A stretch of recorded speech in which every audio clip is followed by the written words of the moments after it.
Welcome to the special Galaxy Brain series, the Nashville Tapes. 6 recordings that we made on July 25th and 26th at the Music City Center in Nashville, Tennessee during Bitcoin 2024. It was an incredible conference. Multiple presidential candidates spoke. 10 sitting U.S. senators came to bend the knee to Bitcoin. We had a great time. We have some great content coming up for you, not on our regularly scheduled days. You're going to get these wham, bam, bam every day for the next week or so. And then we'll get back to our regularly scheduled Galaxy Brains programming. I hope you enjoy. Let's get to our first Nashville tape with Harry Sudock from GRIID. Welcome to Galaxy Brains. An infinite amount of cash. I'm your host, Alex Thorn. The U.S. banking system is sound and resilient. Bitcoin made a new all-time high. If you're not long, you're short. Satoshi's going to come on there, laugh hysterically, go quiet, all Bitcoin's going to be erased. Bitcoin's the best crypto out there. Bitcoin is going to zero. Welcome back to Galaxy Brains. Next up in the Nashville tapes, I have a great interview with Harry Sudock, Chief Strategy Officer of GRIID, a good friend, one of the deepest voices in Bitcoin, and one of the most powerful voices in Bitcoin mining. Before we get to the show, I need to remind you, please refer to the link to the disclaimer in the podcast notes and note that none of the information in this podcast constitutes investment advice or an offer, recommendation, or solicitation by Galaxy Digital or any of its affiliates to buy or sell any securities. Let's get right to the interview. Welcome, Harry Sudock, Chief Strategy Officer from GRIID, my friend. Welcome back to Galaxy Brains. Thank you for having me in the great city of Nashville, in the great state of Tennessee. Yes, it is a great state and a great city. And we're at the Bitcoin conference. What are your first impressions? My first impressions are that there is no medicine better than being around a room full of Bitcoiners. The social capital, the financial capital, the collective mind share available to us at an event like this is just ridiculous. Yeah. And we managed to have fun doing it. It is fun, and it has already been exciting. I mean, we're recording this on Thursday, the 26th, I think? 25th. So it's industry day. It's the low-key first day. Yes. It's going to get wacky. Yeah, I mean, I'm of two minds. On the one hand, like, Bitcoin is no longer like dark corner of the internet idea. It's mainstream, right? Which we all know all too well. But like the people, when you get 30,000 of us together, still are kind of dark corner of the internet people. Yeah, when you go walk around, it's like half like business people and half like bearded wizard-looking people. And I mean, you're like an energy guy. You look normal. Is that a compliment? That's a compliment. I look normal. Thank you. Act a little less normal. If you ask my parents, when I decided to get into Bitcoin mining as a profession, if this was a long-term sustainable career choice, they probably would have been more nervous than they should have been. But ultimately, like, I think that, Bitcoin's a big enough tent for all of us. So that's exciting. And it is so integral now to electrical grids. And I feel like the dam has broken. We last talked to you on Galaxy Brains like a year ago. I think July 23. Yep. And the heat hadn't really come down yet on this, Bitcoin's bad for the environment narrative. I feel like there's some nuance that has actually finally entered with ERCOT's explanations about grid stability getting through. What do you have we moved? Thank goodness the PhDs have arrived to explain it to all of us. No, I think, the great news is like every overnight success, it takes about 10 years. And so we've been pounding the table to educate folks on why Bitcoin mining is not a strain on electric systems, not on price, not on system engineering, not on peaks. So the good news is the data's been on our side for about a decade. And finally, we're having sort of our overnight success moment, which is that utilities are waking up to the fact that revenue is awesome and reliability is awesome, and everybody who makes up their constituencies are benefiting from the role that Bitcoin miners have now been playing, all across America and really globally. Yeah, it's crazy to think that I've seen the projections for how much electricity is going to be needed in America, partly driven by data centers and obviously AI projections about AI. It's enormous. We're talking about doubling the total generation or something. And then when you think about what are the critics of Bitcoin mining on this issue really, what are they really saying? That they shouldn't buy the electricity? That it should just go generated and then not be used? Like, to be clear, right, they're not capable of using more electricity than is being generated. No. So this is like the fundamental misnomer, which is that all of our electric systems need to be designed for like the 100, 200, 300 hours a year when the temperature massively drops or the temperature massively spikes, and the whole system needs to be designed around this very narrow window of time in the year. That leaves, somewhere in the order of 8,500 hours a year where that system is underutilized. Right. And so we, the Bitcoin miners, the Bitcoin miners, are all really excited to buy out all of that inventory that's essentially unusable. And when those 200-300 hours a year come, when there's stress on the system, we are either directly incentivized or passively incentivized to give it back, which we do so happily. We have, I mentioned it in my talk from this morning, but the technology is here, right? The ability to plug in an enormous amount of mining capacity, already here, already proven. Yeah. The ability to ramp that up and down with a high degree of specificity, that technology is already here. Yeah. The contract innovation of incentivizing us to do so on a real-time basis, I think that's in some power markets very mature, in other power markets moderately mature, and then in some other power markets non-existent. And so there's this contractual innovation that's now lagging behind technical innovation, but ultimately grids all over the US are benefiting from the role that Bitcoin miners have happily been playing. And the good news is that we're able to generate more revenue for those power producers that they then reinvest in their systems, increase reliability, increase generation like you described, and prosperity abounds. Yeah, I think it's very positive. Energy generation is very tied to prosperity. I think our audience will be aware of that chart, right? What is it? There are no rich countries with low energy consumption, or no poor countries with high energy generation, right? Like they don't exist. Directly correlated. Right. So when you look at GDP per capita and megawatt hours per person, those are just this. It's the meme from The Office of it's the same picture. Yeah. Right. So there is no path to prosperity without high density electricity. We're in Tennessee. The authority here is the Tennessee Valley Authority, right? Yes, sir. Largely nuclear. The Tennessee Valley Authority is about 59% nuclear and hydroelectric. There you go. It's the highest density energy we know of, right? Absolutely. What are your thoughts on nuclear? Is the U.S. going to finally get out of its own way on nuclear? Yeah. So, same with Bitcoin mining, the technology to deploy large-scale nuclear capacity has been around since the 60s and 70s. We need the political will, we need the social and community will to build these reactors, to A, not shut off the existing reactors, right? B, extend the life of the existing reactors, C, expand the existing reactors, and D, build new SMRs everywhere across America if we're going to go to the Valhalla of energy density, which we all believe we need to get to. Yeah, I think there's no way that you can envision humanity as being wildly successful, doing things like burning wood pellets and even oil products. I mean, they're not bad. Natural gas is a pretty good source of electricity generation, but gosh, it's multiple orders of magnitudes worse than nuclear. And just what the thing we don't understand as a people about nuclear is that I'm able to amortize that reactor over 80 plus years on a useful life basis. No other technology do we believe is going to function as well as it functions today 80 years in the future, right? Crazy. Only Bitcoin and nuclear can have an 80-year vision Love that. into the future. And so we as Bitcoiners are going to join hands with our brother and sister industries, really being the nuclear community, and build this thing out and deliver, incredibly environmentally sound megawatt hours, and be able to build the manufacturing capabilities, the production capabilities, the data center capabilities of the future, one town at a time. I love that.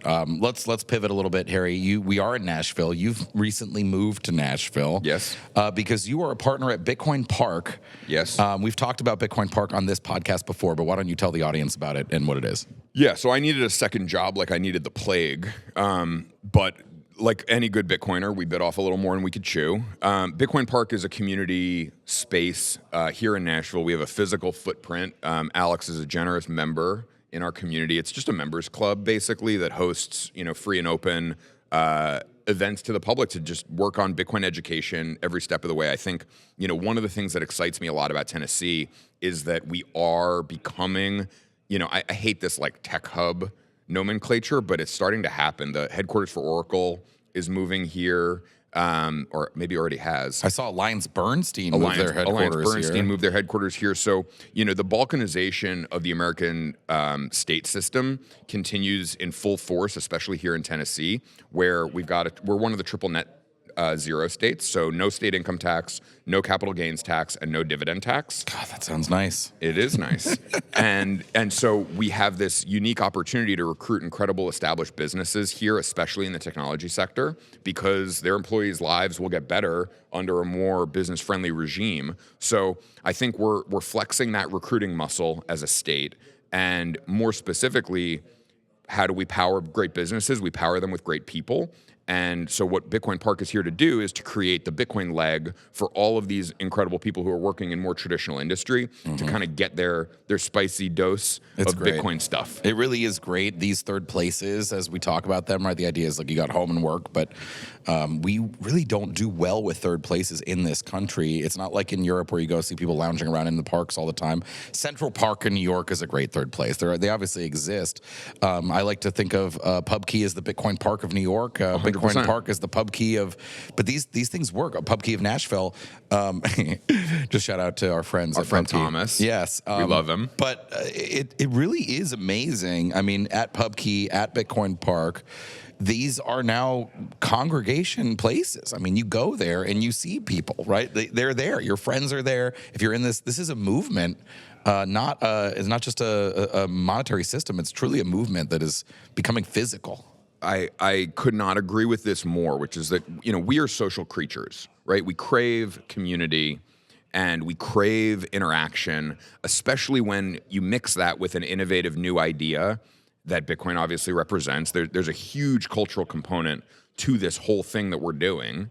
And so being able to facilitate and enable that in a way where privacy is prioritized and the personal touch and feel of being in a small, close-knit community can get fostered. Like, those are the things that, we lost somewhere along the kind of brutalist architecture path, right? We're taking things back to a much more sort of salon or Renaissance age type of idea.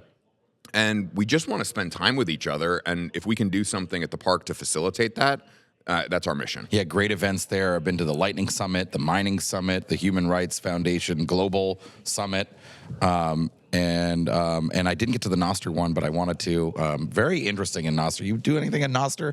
I'm still early on my learning curve of really understanding how interesting Nostr could be, but yeah. So I'll give a huge shout out to the Primal founder and CEO Miljan. He's one of these like absolute tour de force entrepreneurs in our industry who nobody knows enough about yet. But what Primal's doing to make Bitcoin and Nostr very, very easily accessible, beautiful UX. They integrated a Strike tie-in on the back end. So they've got, they're basically, they're competing with social media and with Venmo at the same time.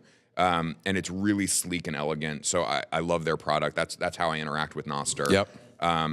And I think that, we obviously have seen the global censorship regime flex its muscles over the last 50 years.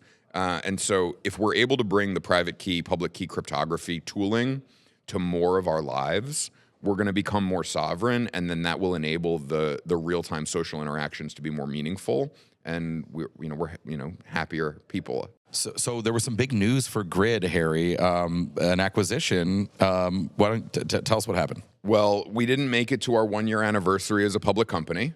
we went public New Year's Eve 2023, and we announced just last month that we're being acquired by CleanSpark. They've been phenomenal to work with. They understand our vision and our goals for the state of Tennessee. We're deeply culturally aligned around what Bitcoin mining means to the world. And so it's really thrilling for us to be able to partner up with someone like them and start to tackle kind of the growth of the future together. Yeah, big congratulations. I think it's really exciting. Thank you. And do you think we're going to see, our mining team and other analysts have been predicting for like a year or two that we're going to enter a big era of M&A in mining, right? It kind of only makes sense because scale is so important in mining. Do you foresee more such transactions in mining's future? I think that it's very likely that we see a large consolidation across the long tail. I think there's probably more 1, 5, 10, 25 megawatt sites out there that are kind of a little bit mom and pop, sole proprietor. Maybe they were high net worth individual who kind of said, I'm going to put a mining business together.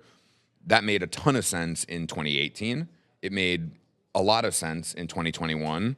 It makes less sense in 2024. And so there's going to be an opportunity for those folks to take what they built, which is a great business, and roll that into a larger kind of scaled operator at this point.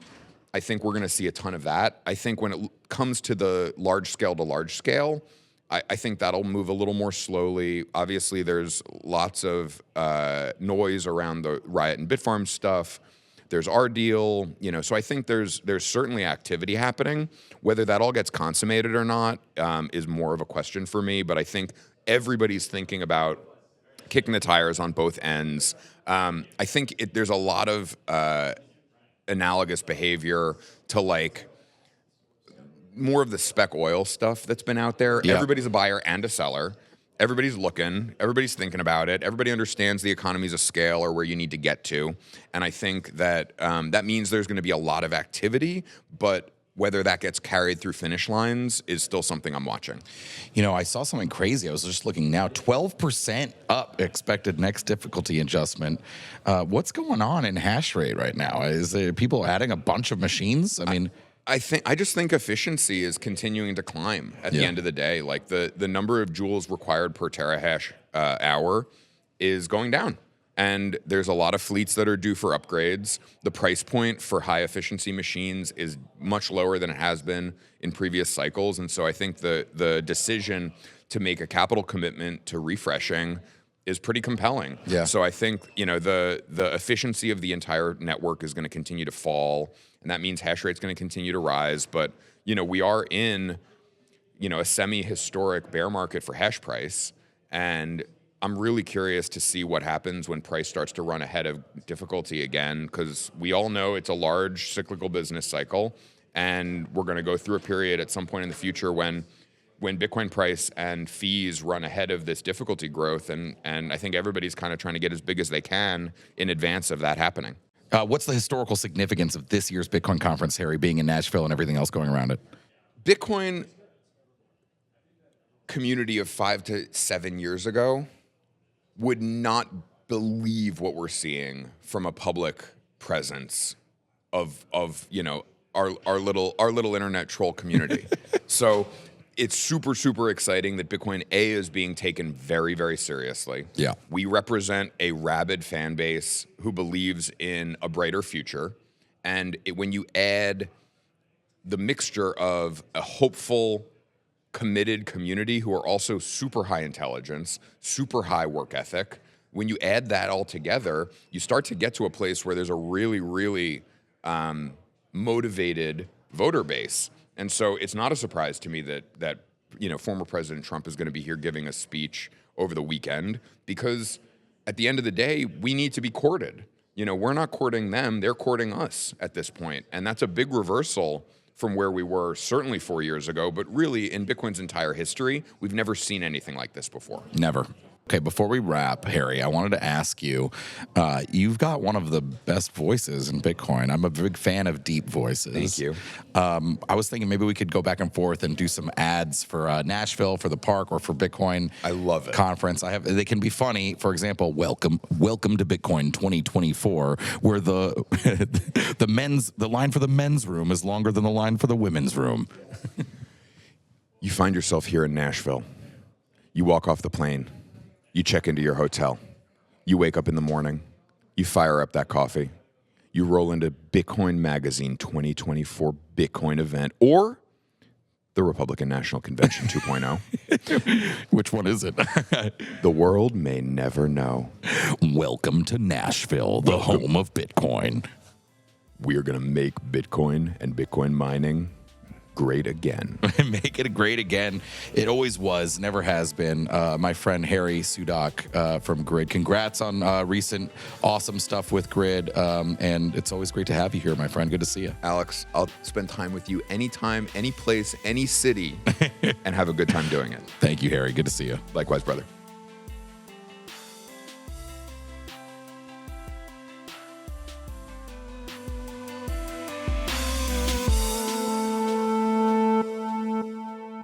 Thanks for listening to Galaxy Brains, the weekly podcast from Galaxy Research. If you enjoy the show, please like, rate, review, and subscribe wherever you get your podcasts. To follow Galaxy Research, sign up for our weekly newsletter at gdr.email, read our content at galaxy.com/research, and follow us on Twitter at GLXY Research. See you next week.